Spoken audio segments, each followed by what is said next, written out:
Adversity comes from the Latin word adverse or adversus, and it means opposition. Adversity can lead to suffering, but adversity and suffering are not exactly the same. Adversity deals with the forces that act against, that could lead you to suffering. The primary reason people suffer is lack of knowledge, ignorance. My people perish because of lack of knowledge. People suffer mostly because of what they don't know in life. Everything starts with thought. Thought. You are your thought. You can't rise above your thought. You are limited by your thought. As a man thinketh, so is a man. People are poor, not because of what they have or don't have, but because of the way they reason. People are rich because of the way they reason. If you had no goals at the beginning of this year, I guarantee you have not achieved much. You cannot achieve much without setting goals. There's no business that is successful that has not overcome adversity. If you avoid adversity, you'll be totally mediocre in this life. Spirituality is that whatever you sow, you reap. Religion is going to church and coming back and still not changing. Anything that is easy is useless. Nothing significant in this life is easy. The average person underestimates the price of being successful in life. It's by pressure you rise in life. So what's the best way to deal with adversity? Powerful question. Very important question. First, adjust your mindset. You have to put on a warrior mentality. If by adversity you grow in life, adversity is promotional exam. The only way you rise in life is by overcoming adversity. If Obama was a Nigerian, Obama may be a truck pusher right now. Wow. Yes, he became president because he was born in America. There are environmental factors in success. But I tell you what, your mindset will lift you above all problems. And then when you connect that to God, the Maker, who says, with me all things are possible, nothing can stop you.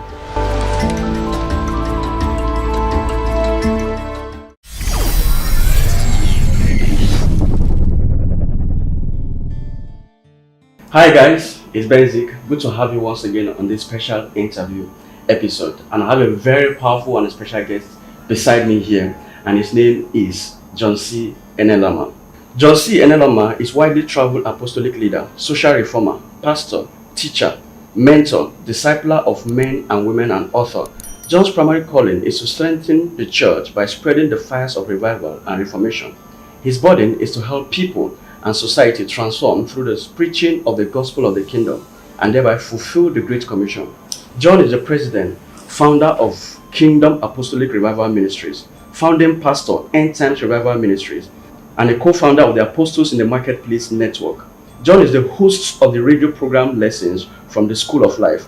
John and his wife, Ngozi, also run the Institute for Success in Marriage program, which hosts the Marriage Works and Love Works session for married and singles, respectively.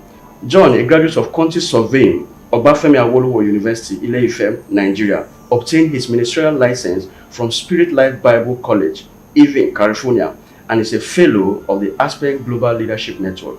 He is married to Ngozi, and they have 3 children: Isaac John, Shane David, and Joanna Pearl. So guys, that is it of our guest in this episode. And this episode is going to be series. We are going to talk about different topics on this episode. So this could be the first series of this episode. So if you are joining us, it depends on the time you may be watching this video. The other series are going to be linked in the description. I'm going to attach them in the call card. So do watch to subscribe to this channel if it is the first time of coming to this channel. And also turn on the post notification and share this video with someone. So guys, make welcome our special guest here, John C. ENELAMAH. So sir, thank you for joining me in this special interview. Thank you very much. What I shared about you, what I read about you here. I don't know if there's a little bit of story of yours that you can be able to share with your audience, or something more you can have to say about you. Well, my father, who passed away in 1990, was a clergyman. Was one of among the first batch of ministers trained by Methodist British missionaries. He attended Methodist College Uzuakoli, which was founded in 1923 by British missionaries. First as a student, and then he came back and was trained as a catechist, and then became an ordained minister. Was a missionary among his own people, and went as far as Benue State, Otubo, Otonkon, and places like that. So my foundation is Methodism. I grew up as a Methodist boy in the Mans. Methodist preachers live in Manses, as founded by George Whitefield, John Wesley, Charles Wesley, and so on and so forth. I attended Government College Umuahia for 1 year, then transferred to Federal Government College of Kibo, where I finished. I did my next 4 years, and then transferred to Ife at the end of my secondary school education in 1985. I went to Ife to study quantity surveying. It was while I was at Ife that I had an encounter that changed my life forever. I became what you call today a born-again Christian. I gave my life to Christ, became committed to the Christian faith just beyond attending church. I became a practical Christian, and that changed my life forever. And in the process, I found that I had a calling from God, because I was hearing what I might today call the calling voice of God. It was something speaking within me, asking me what was my greatest heart desire. What do I want to do most out of this life? Ultimately, I found out that it was God calling me, and I was a teenager then, so he was asking for my teenage years, which I eventually offered to him. Gave up some of the things I did, not because they were wrong, but because he was asking for them. I was passionate about soccer. I'm not sure the last time I played soccer, because he placed a demand on my life, and the rest is history. It's been a long journey that spanned 3 decades, more than 3 decades, 30 years, and counting. So I'm happy to be here today. Wow, that's great. That's great. So we're going to be talking about adversity. Sure. So, what can you describe about adversity? Adversity comes from the Latin word adverse or adversus, and it means opposition. Okay. So when you talk about adversity, it means opposing. It means that something is acting in opposition to you. And life is full of adversity. In fact, Isaac Newton called it inertia.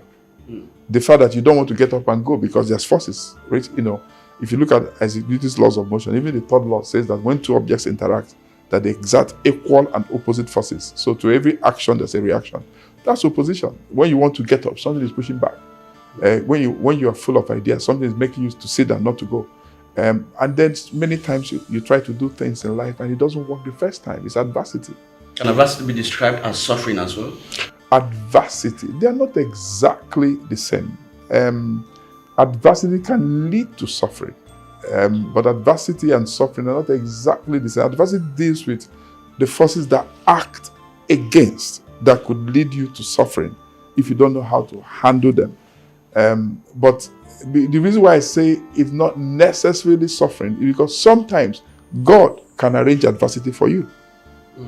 But God doesn't send you to suffer necessarily. He can allow you to suffer, but it's not, so they are related, but not exactly the same. So why do people suffer? Why do people suffer? Because of a lot of reasons. People suffer. The primary reason people suffer is lack of knowledge, ignorance. My people perish because of lack of knowledge. People suffer mostly because of what they don't know in life. Because life is filled with principles. If you understand the principles, you naturally will rise to the top. But if you don't know them, it will, because, like for example, if you don't do what you need to do when you ought to do it, eventually you'll suffer because of it. And if you do what you're not supposed to do, you also suffer because of it. For example, if you eat too much, you're sinning against your body. Eventually, your body will suffer and you suffer with your body. It can even lead to an early death, because when you eat too much, you overwork your system, because the body is a machine. So if a car is always working, imagine if you don't park a car to rest overnight. If you imagine that you park a car in the night as you're sleeping, the car is working. How long is the car going to last? So if somebody eats so much that when you're sleeping, your body is working, eventually your body will suffer. You suffer with your body. Ignorance. Wow. But you mentioned the principles, that life is filled with principles. Yes. Can you list some of the principles? If you have like 5 or 7 principles. Oh, I can list some of the principles. First, before I list them, it's important for us to understand that in creating this earth, first of all, God did not need to create the earth. God lives in a world totally different from our world. He lives in a vast world. The Bible calls it the heaven of heaven, so far away. And then one day he said, I want to create a place called Earth among several planets. But this is the only habitable planet as we know it today, where people can live, other places you can visit. And so he created a place called Earth and placed a being, an entity, a being called man. And he wanted man to live on Earth and govern the Earth as he himself governs the entire universe. But in creating the Earth, God employed certain laws and subjected the Earth to the same laws that as man discovers those laws, man will advance. And as man observes those laws, man will naturally rise to the top. What are those laws? The first law, the most fundamental of them all, is the law of thought. Everything starts with thought. Thought. You are your thought. You can't rise above your thought. You are limited by your thought. As a man thinketh, so is a man. People are poor, not because of what they have or don't have, but because of the way they reason. People are rich because of the way they reason. If you keep reasoning the right way, you're going to have everything you need. You're going to attract it into your life, because man, one of the laws also says that man is a living magnet and attracts into his life everything that he is. And that to change what is attracting, he has to change himself. So there's law of thought, there's law of attraction, but I jumped that law. The second law I call the law of goals. In creating the world, God had a specific agenda, even a time frame. He did it in 7 days. I don't know whether those days are 24 hours, but he did it in 7 days. On the 7th day, he rested. Number 3 law is the law of words. God spoke this entire universe. He commanded it into existence by the words that he spoke. Another law is the law of what I call, I don't want to jump too far. So I have words. After the law of words, I have what I call the law of vision. Everything is created twice.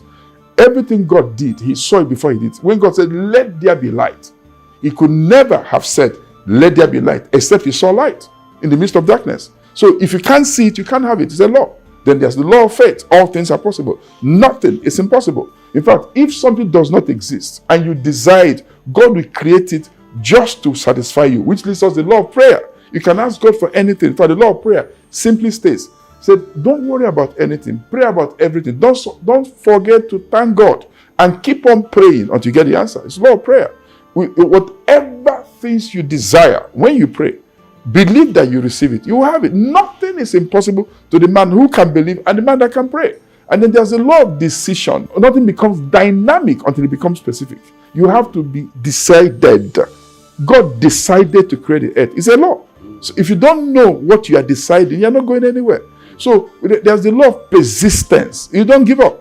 If you start something, stay with it. If you find that it's the wrong thing, change. But don't just do start and stop. You will never achieve anything. And by the way, I mentioned the law of goals. I rushed through it. I don't want to rush too much. But the thing about law of goals is that this is 2022. Today is the 31st of October, Monday. I can tell you now, look back in the last 10 months plus. We're entering this 11th month tomorrow. If you had no goals at the beginning of this year, I guarantee you have not achieved much. You cannot achieve much without setting goals. Because if you don't have goals, if you're playing soccer without goals, it's confusion, chaotic. You have the ball. What do you do with the ball? If you go to school and there is no semester, first semester, second semester, no goals, when do you graduate? If you start studying medicine, no end, no beginning, when do you become a doctor? So if you're living life, there are no goals, you're living in confusion. By the way, what will become your goals are your problems. Every time you have a problem, it becomes your goal. When you solve it, you say, what's the next problem? So goals is a law. There are many other laws. We can talk about them. I've listed a few. Yes. Now you talked about prayer. Praying and all of that. Sure. For people that don't pray, there are many successful people that we have that don't pray. It's not true. They pray. Thinking they don't pray. Okay. Dangote Yes. invited Elder Felix Ohiwere to his office. Elder Felix is a pastor, an elder in the church. And when he came, he told the story, Elder Felix. He said that when he came, he was cautious. He didn't know how to behave because he's a pastor. He's an elder in the church. Dangote said to him, I invited you. I know who you are. Be natural. He said, on the desk of Dangote is all things are possible. Everybody prays. If they don't pray, they pray when they're in trouble. Everybody prays. There are many wealthy nations that are unbelieving nations. That doesn't mean they don't pray. It's just that they're not religious. But they not pray. Religious. Yes. But they pray. Yes. So let's look at examples of wealthy nations. Dubai. They are Muslims. They pray 5 times a day. Yes. Which other country? South Korea. They pray. America was founded on prayer.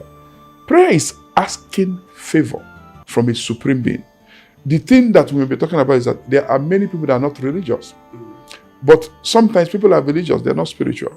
Religion means go to church, go to mosque. Spiritual means that you are conscious of the laws. I was told a story. A businessman who attended a particular church in Nigeria has a partner who is Indian who came to visit in Nigeria, came to visit in Lagos. And he said he went to the open market and saw people cheating people. He called his friend and he said, The senior pastor must have told this story, and I heard he told his friend, your people are religious but not spiritual. They are religious, they go to church but not spiritual, because they don't know that if you cheat somebody, somebody will cheat you. Spirituality is that whatever you sow, you reap. Religion is going to church and coming back and still not changing. So, the point maybe you are trying to make is that great nations are not built on prayer. They are built on hard work, diligence. They are built on laws. Dubai is not built on prayer per se. It's built on laws, principles. So, but the distinction which you're looking for is that you may know the principles, work the principles, it will work for you. But if you don't know the principle, at the end of time, you go to hell with all your success. Okay, has there been any time you've experienced any form of adversity, and how were you able to? Oh my God, my life is filled with. I spent an extra year, if not extra years, in Ife. I went to Ife in 85. I finished 92. At least that's what my certificate is. Adversity, yes. You share some of them that you know personally. Adversity, I can share so many. So one of adversity is when you start a project, you don't know what to do. As a student, I didn't have the right mindset at that time. I took it seriously. Sometimes you go to a class. I remember taking a class in material and metallurgical science, MME. Okay? It was an elective. And I remember the professor. First of all, it was very abstract. Bar 1, bar 2. I don't know what they were talking about. I came to class. The professor stood up in class the first day. He said, in this class, A is for me, B plus for my wife. If you do well, you get a C. I thought he meant it. So I took it to heart. But then the class was so abstract. I was lost in class. But then because I'd been in school and I faced adversity, I now had to go to the library, had to talk to people who were in that faculty and department, and then I had to find material. I had to bury myself until I understood the subject. I eventually made an A. But let me tell you examples of adversity. They are driving. I started driving at 17, which is not too early, in Abia State, where I was born. And then after a few driving lessons, not a driving school, I was going somewhere just to practice, and my car was full of friends. I'm not yet good at driving, but because you're among your peers, on my way to the city, I entered into a gallop and I lost control and the car hit a tree. I tell you, that thing happened so quickly that I didn't drive for the next 10 years. It affected me. I was 27 when I got my license, and I was now living in America, and I was dodging driving because that memory stayed on. I said, wow, in 10 seconds, a few seconds, that happened. That's where I was then. One day, I came to understand that if you're 27, you really don't drive, you're handicapped. So I knew that immediately I was getting handicapped. 27, you don't drive? I had to go to driving. I had a friend who had a car. I immediately did the computer test, passed, and did my driving lesson and passed. So I got my license. But I tell you that I was traumatized by that. It was a form of adversity. Then I look back in life. There's so many things, so many times I started projects and I will encounter opposition or difficulty. I'm a pastor of a church. I've worked with many people in the last several years, in the last 20 years, 20 plus years. Sometimes as a pastor, you find that people might have a different idea of church. You may be pastoring, people will be talking about a different thing in church. They may be having a meeting over your meeting. I've experienced that as a pastor. It's adversity. Maybe they don't understand what they're doing.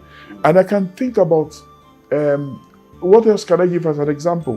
What about maybe when I lived abroad? I lived there. The first time I went to the US, I went with visa. My visa expired.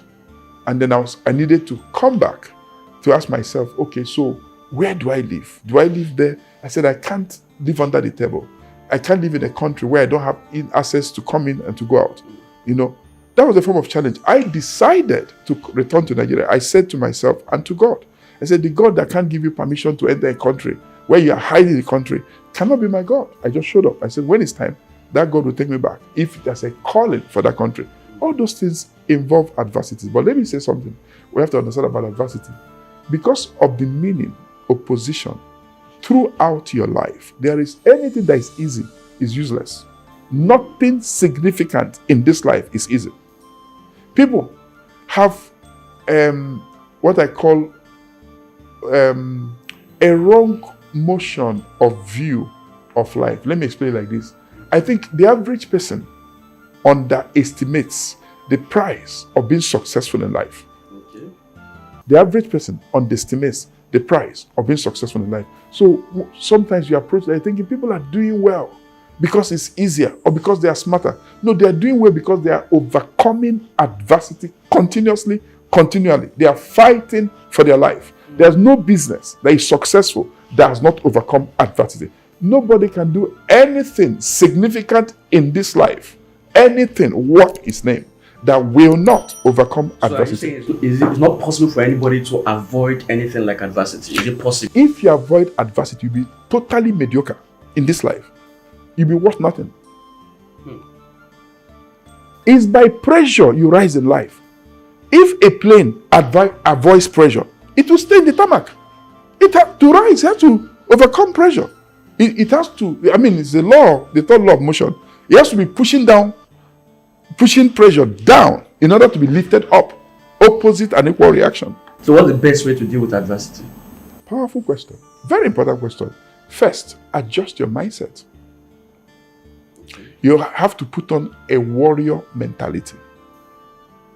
Number 2, you have to put on a mentality that is persistent, never gives up. Number 3, you have to count the price of living life on earth. If you don't want to pay a price, die. If you're going to live, there is a price for everything that's important. Jesus himself said, I must walk the walk of him that sent me. For the night cometh when no man can walk. Walk means work. Work means sweat. If you're thinking, I will live by favor, I'll be so favored by God, I'm going to be bouncing up and down. Life on earth is governed by work, fixed laws. If you don't work, you don't get much. You can't live by favor. No, you can't build a nation by favor. You build nations by hard work, diligence, effort. You can't even live life by miracles. Miracles are the exception, not the rule. This earth is a material world. It's governed by laws. You determine your score in JAMB by the effort you put in. If you want higher score, work harder. You can't take JAMB by prayer. No, you take JAMB by hard work. You go and read. He that does not work will not eat. So, how do you going back to the question? One of the essential passages, James, who was an apostle, wrote a general apostle in the Bible. He said, count it all joy when you fall into diverse temptations. But he says, you can only count it joy if you know this, that your temptations or trials or problems are the trying of your faith. Every time a man is in trouble or under pressure, it is a man's faith that is under test. Will you believe enough in God and your God-given ability to walk through the pressure? If you give up, you give up. And you never know what to give up when you give up. He said, count it all joy when you fall into diverse temptations, knowing this, that the trial of your faith develops patience. The word in Greek is hupomene, hupo, under, mene, to abide. It means staying power. In other words, in this life, the only way God develops staying power is by taking you through adversity. Adversity is a plus, a blessing. It's by adversity you grow in life. And Christians love God. Sure. To go through adversity, even though why not? Because adversity is promotional exam. Did you go to primary school? I don't know how old you are, but I guess you are much younger than I am. When I was in primary school in the 70s, I did primary school between 74 and 1980. The third term exam is called promotional exam. If you like, be the best student first term, second term. If you fail third term, you repeat the class. Adversity is promotional exam. The only way you rise in life is by overcoming adversity. What made David great is killing Goliath. To kill Goliath is adversity. He had to overcome himself, overcome Goliath. If you avoid your Goliath in your life, you'll be immaterial, unknown. David was unknown, insignificant. The day he killed Goliath, he became a great man. Now, is there anything like self-inflicted adversity, or every adversity comes from God, or is natural, or is an encounter with destiny, or there are some that you can say these are self-inflicted? So we have to understand, words are very powerful. You have to be careful about words. So there is suffering, there is adversity, there is mistake. Mistake is not adversity, but mistake can lead to adversity. What I mean by mistake is that if you are supposed to have driver's license, you don't have it, you are driving, and the vehicle catches you, you go through trouble, but it's self-inflicted. Why are you on the road without your license? You can't be calling the government official. Maybe when the vice president, His Excellency, was the Attorney General of Lagos State, he said, He said himself, I heard him say, he used to get a lot of calls from Christians who run into trouble. And they call him as the Attorney General of the state. What did they want him to do? They caught you for doing one way. You're calling the Attorney General of the state. Should he legalize illegality? That's self-inflicted. Why are you driving one way? That's self-inflicted. But I'm saying that even if you do things right, you drive the right way in this life, there'll be problems that come your way because problems are opportunities. Nobody grows in life except by solving problems and overcoming problems. Then how do you differentiate self-inflicted ones and the ones that I encounter with destiny? Because anybody that is going through adversity in a form of suffering, how would the person know that, okay, this suffering I'm going through, it's because destiny makes it so, or God wants me to go through this suffering for training, or it is because there's something I'm not doing, or there's something I'm doing wrongly? I think it's about mindset and definition of words. Words are very powerful. Words are very important. So listen to this again. Adversity, adversus, opposition. Mistake. I didn't do what I'm supposed to do. They are related, but they're not the same. So somebody gets married. Let's use marriage as an example. There's opposition to marriage. Not your spouse could be used, but it's not coming from your spouse. Because life is spiritual. Listen to this. Marriage is the most, I usually say, is the most challenged institution on earth. Why? First, marriage is God's idea. Secondly, marriage says, there's a law that says, if any two of you shall agree in prayer, that whatever you agree, that God who lives in the heavens will answer you. So it means that potentially a couple can change the world around them. Because it means that they can agree in prayer, anything, and God will do it because there's a law. It's a law of prayer that says if two of you agree on earth as touching anything shall be done for you of your God, your Father in heaven. So it means that marriage potentially is a very powerful institution. The enemy, there's an enemy to our soul. By the way, the primary fundamental source of adversity is the devil. He's the one that is challenging us. That's why I say life is spiritual. So what the enemy does, the devil, is that it will make couples to be attacking each other so they never live in agreement. So people have a saying that if you see two people, male and female, in a car, and they are looking harassed, stressed, angry with each other, their husband and wife, if you see them chuckling, laughing, happy, their boyfriend and girlfriend, they're not yet married. Because marriage is challenged. Now, adversity is that you are doing your best, but you are having issues. Mistake is that you're not doing what you're supposed to do. You don't know how to talk. You talk to your spouse, whether you're male or female, and you talk down on them, or you get angry and you're shouting. That one will lead to adversity. But you can change the way you talk. The problem is you. You haven't gone to the school of vocalization like my friend Adekomi will teach. How to talk, saying the right thing the right way at the right time.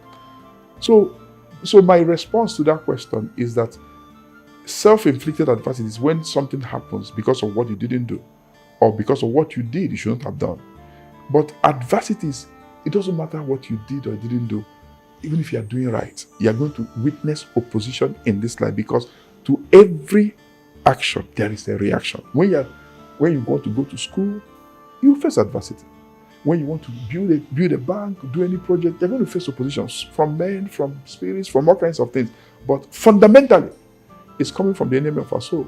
Because the Bible says something that is very simple but very profound. It says, for though we walk in the flesh, we do not walk after the flesh. Okay, it says, and therefore the weapons of our warfare are not human. They are not fleshly, they are not carnal. But they're mighty in God to the pulling down of strongholds, mindsets, and so on and so forth. And it says, for we wrestle not against flesh and blood, but against an organized system of evil. So what it does mean is that you have to be careful in life to say, what is the source of the adversity I'm facing? But whether you face adversity is guaranteed. You cannot rise in life without overcoming opposition, adversity. At what point will someone be expecting, okay, there will be a breakthrough, or there will be hope? When the person is working, he's doing everything right, with the person's mindset and the person's belief, everything that needs to be done, the person is doing it, but still suffering all around, there are no breakthrough. At what point will the person say, this is okay, this should be the stop for it? let's go back to where we started from. What I would like to say is this. Mindset. What's your mindset? That statement you made is a mindset, comes from a mindset that's thinking that's a shortcut in life. They're looking for shortcut, easy way out. Listen, in this life, you want to make a difference? You want to succeed? Depending on how you define success, you want to make a difference, you want to make a contribution, you want to change your world, you have to put on the mindset that never gives up. You have to put on a mindset that says that life is hard and challenging. Life was not made to be easy in the sense of, by easy, what I mean is that you have to get up and do something. The butterfly will never be the butterfly if you didn't struggle through pressure, through the larva stage, and then go through that entire process and become. If you help the butterfly in the process of becoming, it will never become. So, the Bible says something. It's a very powerful book. It says, out of weakness, they were made strong. It says, they became valiant in battle. It says, our light affliction, which is but for a moment, works for us a far more eternal weight of glory. You know what it means? Affliction means thlipsis, problem, trouble. It can lead to adversity. It can even is a synonym of adversity, affliction. In this life, he says that the issues you face in life, you want to build a school, it's not that easy. You want to be the president of a country, it's not that easy. You want to be a banker, you want to be anything, it's not that easy.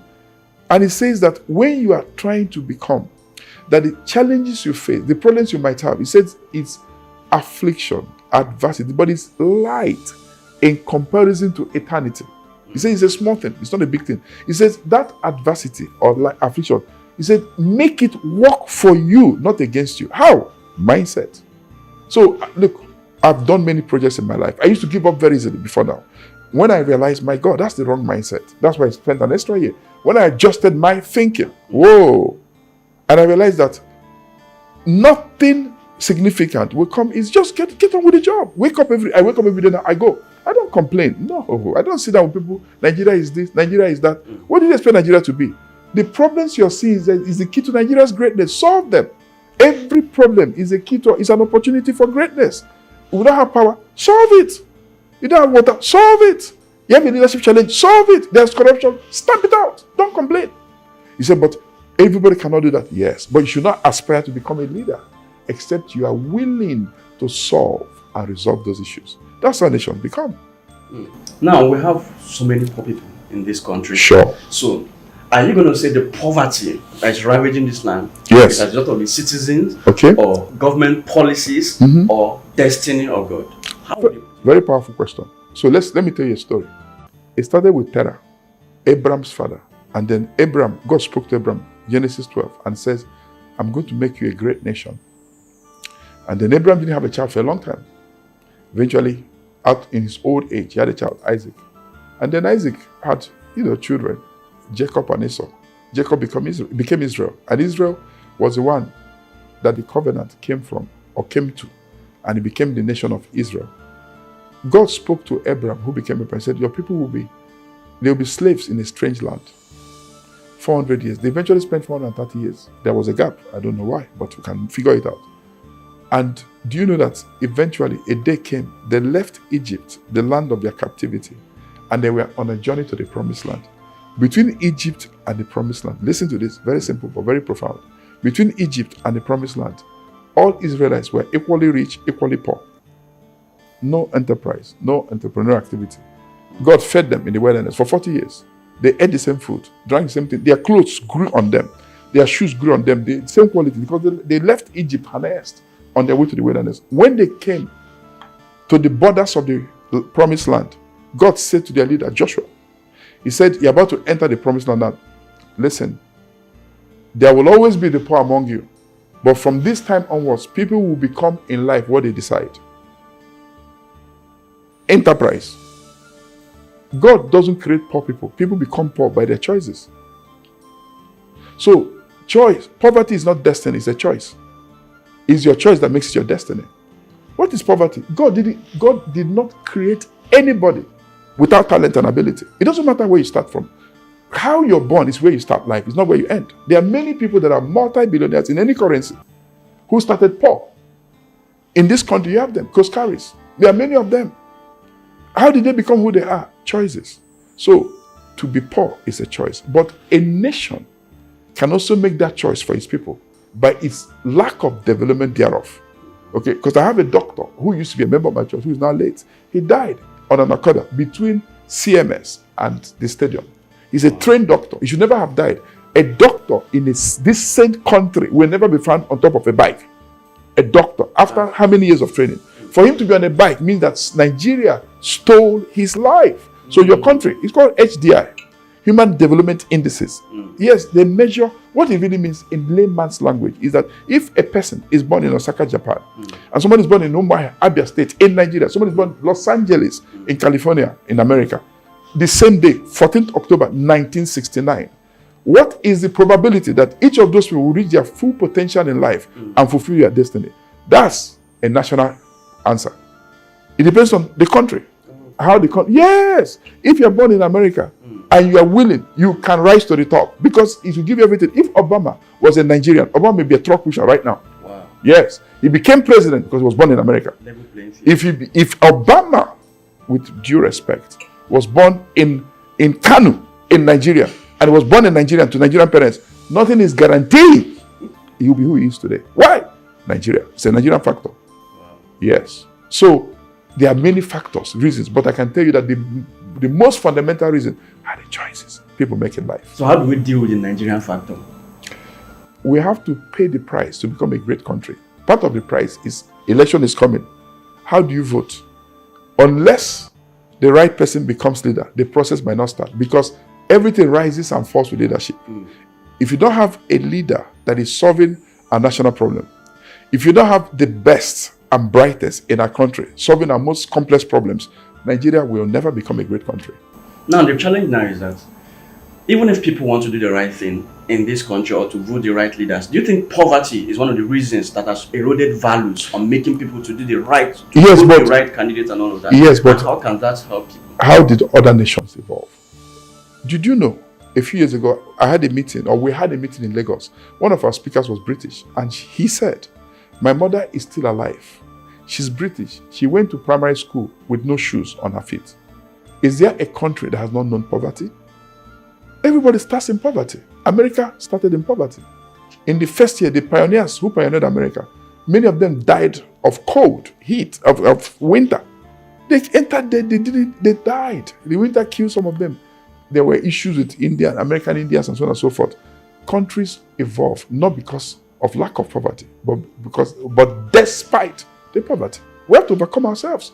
Listen, nations are like people. You can't say the reason I'm poor is because I'm poor. I was born poor, I die poor. No, you don't have to die poor because you are born poor. You are poor. You started life poor. Make choices. It may be difficult. Overcome yourself. Stop making excuses. Fight the fight of a lifetime.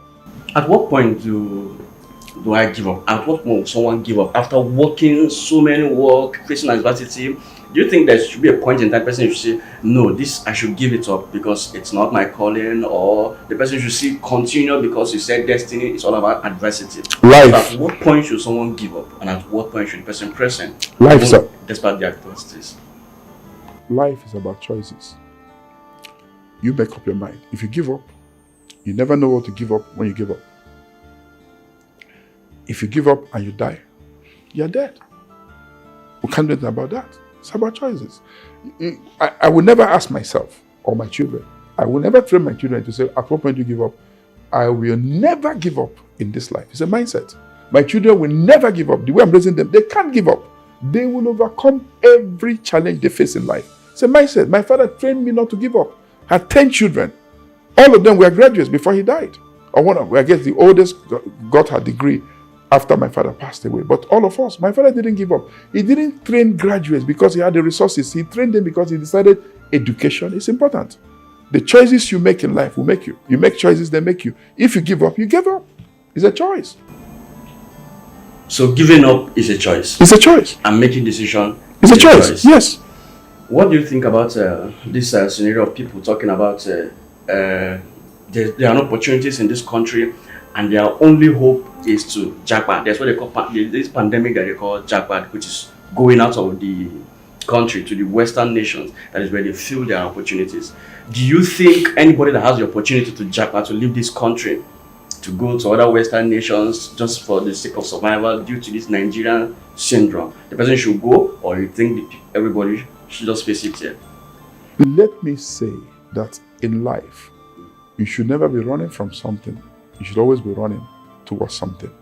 If you are leaving Nigeria because you are running from Nigeria, you are making a colossal mistake. Nothing guarantees you'll survive and make it where you're going because you lack what it takes. You are running from something. You should run towards something. The principle of life is about principles. Every great country was built by men who didn't run away from their countries.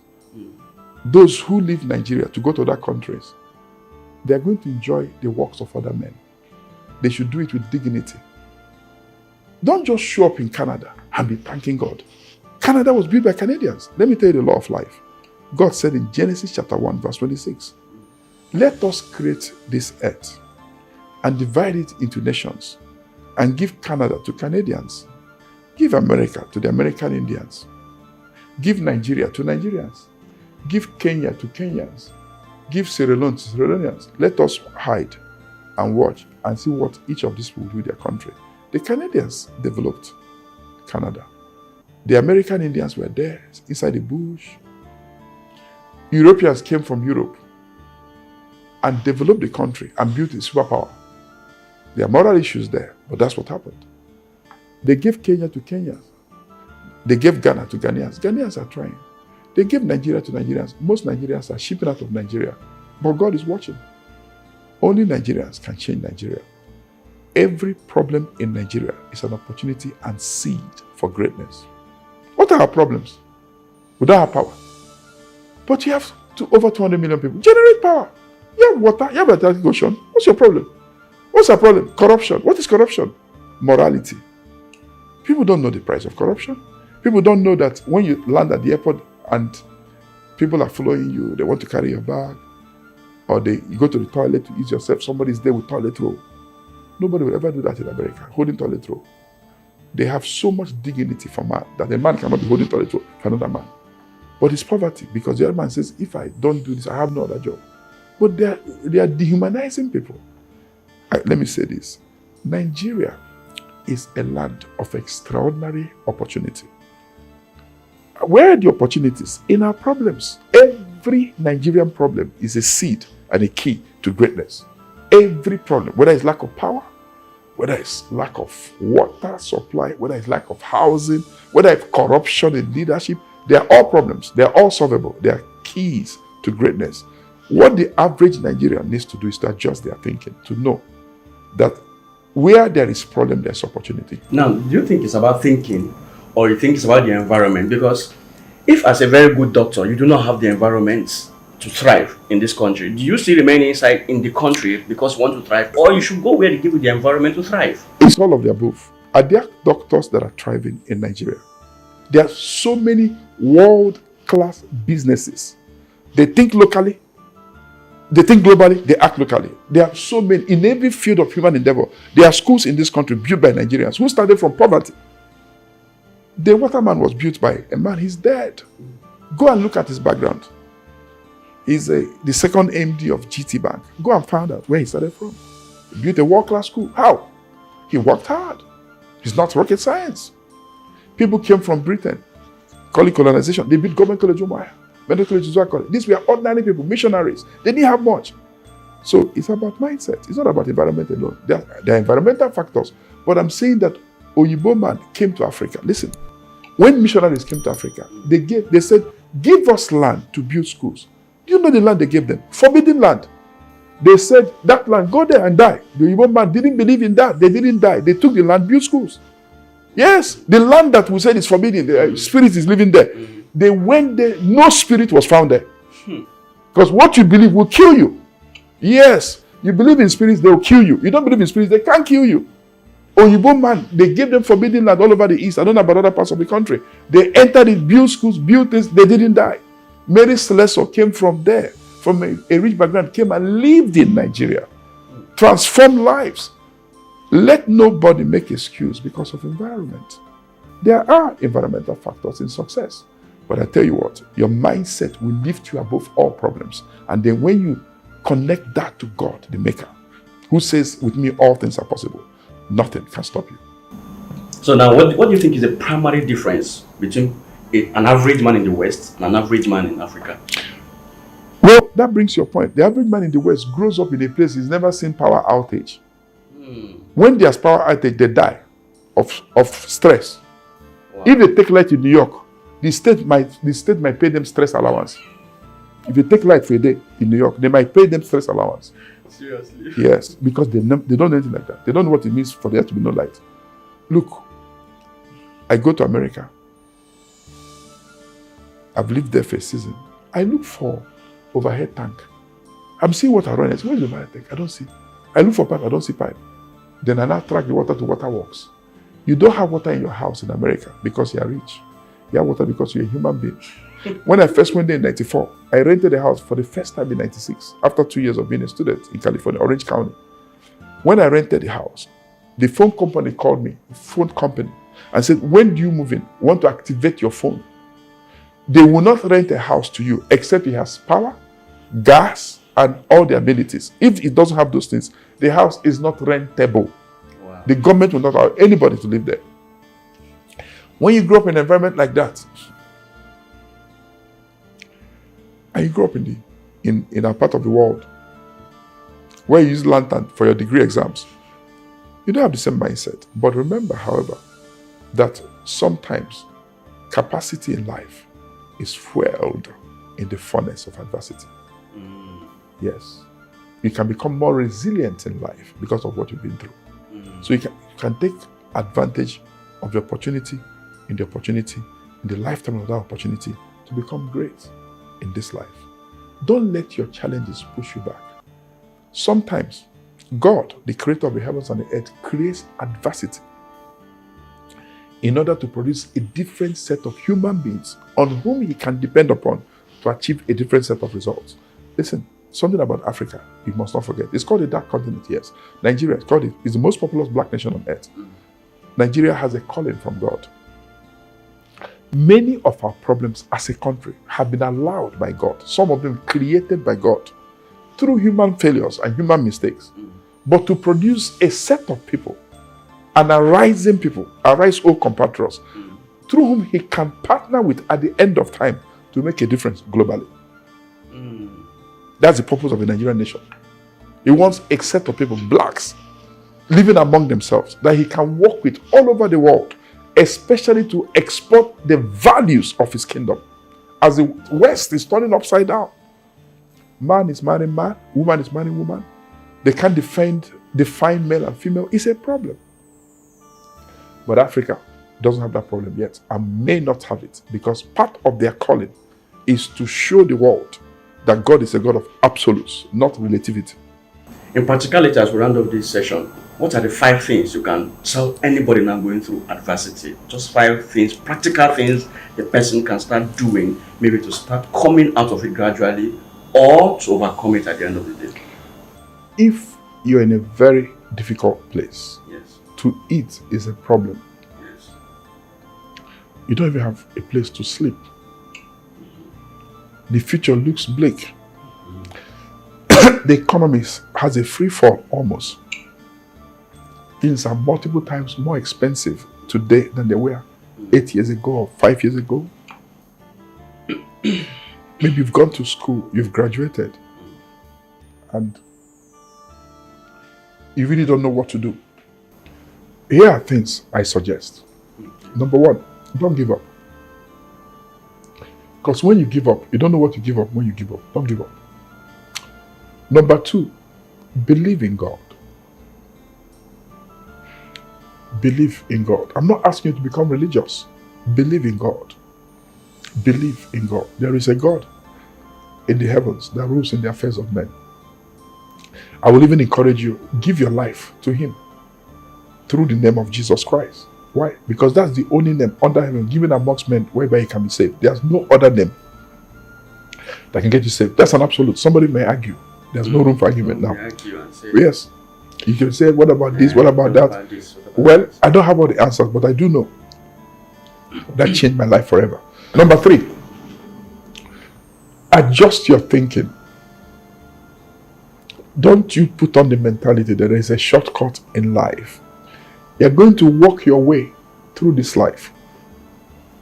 You have to be willing to pay the price. There is a price tag for success. So, number 3 is change your thinking.